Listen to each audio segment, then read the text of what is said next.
Hello guys, welcome to my channel Antaraj blog. তো আজকে আমি রান্না করছিলাম কক মুরগি। আমি আগে কোনো দিন এটা রান্না করিনি, ফার্স্ট টাইমই রান্না করছি। তো এখানে প্রথমে তেল গরম করে জিরে, শুকনো লঙ্কা আর গরম মশলা ফোড়ন দিয়ে দিলাম। দিয়ে তারপর দেখো কুচিয়ে রাখা পেঁয়াজ দিয়েছি। পেঁয়াজগুলো হালকা ভাজা করেছি, পুরো লাল লাল করিনি। এই মুরগিটাই না একটু পেঁয়াজ হালকা ভাজা হলেই দেখতে মানে ফ্লেভারটা ভালো আসে।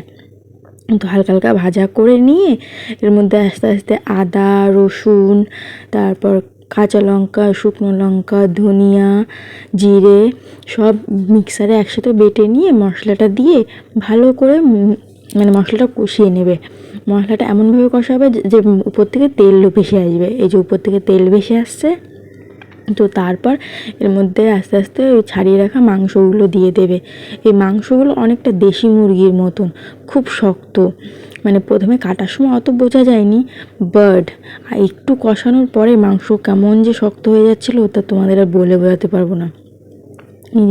এই মাংসটা দিয়ে আবার একটু নাড়াচিড়ে নিয়ে তারপরে এর মধ্যে পরিমাণ মতন নুন, হলুদ দিয়ে দেবে।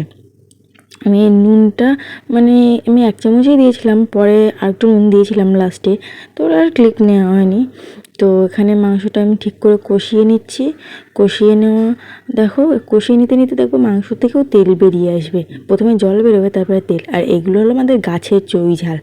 আমার একটু মাংসতে চুই ঝাল হলে বেশ ভালোই লাগে। তো এই গাছের চুই ঝালগুলো দিয়ে আর একটু কিছুক্ষণ কষিয়ে নিলাম। কষিয়ে নেওয়ার পরে পরিমাণ মতন জল দিয়ে দিলাম। জল দিয়ে দেখো ওই মাংস গলছিল না, তাই আমি প্রেশার কুকারে দিয়ে 4টে সিটি মেরেছিলাম। তো তারপর দেখি জল শুকায়নি, তাই জন্য একটু কড়াইয়ের মধ্যে দিয়ে আর একটু ঝোলটা শুকিয়ে নিয়েছি। শুকিয়ে নেওয়ার নামানোর পর দেখো কত লোভনীয় লাগছে। তো আজকের মতন এইটুকুই, দেখা হচ্ছে নেক্সট ব্লগে। টাটা।